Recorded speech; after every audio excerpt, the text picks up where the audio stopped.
Yung simbahan na yun, that's where Kuya Vincent and I would always go para mag-isip-isip. Mali ko lang, pumunta ako doon na lasing. Kaya yan, nakatulog pa ako sa confessional. Kaya nga sir kung hindi tayo tumakbo agad malamang napabarangay na tayo nun. Totoo ba yung mga sinasabi mo sa akin sa confessional? Ha? Ang galing, sir.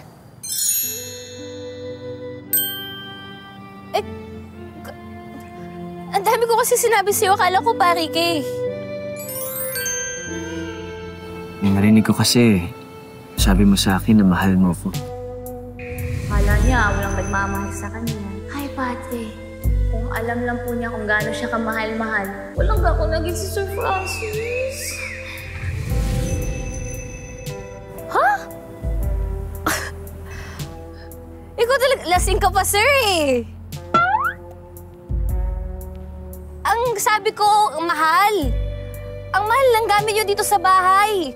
Ang mahal nung bilhin ngayon, ang mahal ng mga galunggong. Ikaw kasi di mo pinapatapos yung sinasabi ko talaga Bigla ka nagsalita kasi. Di ka nakikinig Diba?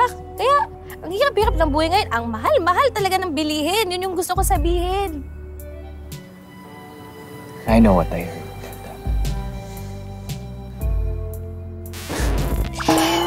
Sir, kung ano yung narinig mo, kalimutan mo na yun. Lasing ka lang kasi. Tsaka, tama si Ma'am Margaret. Wala akong karapatan sa mansyon na to.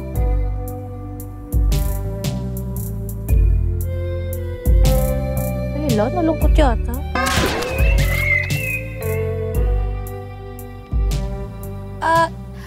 At saka sir, alam mo, hindi ko pa natitext si Negwa pa. Hindi niya alam kung nasan ako. Nag-aalala na yun. Kaya, alis ako, sir, Dali lang.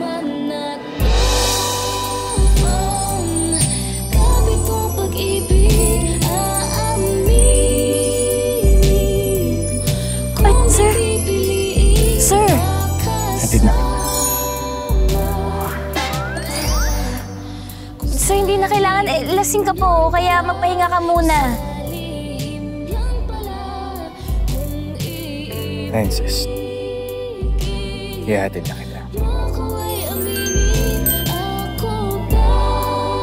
Sir, kahit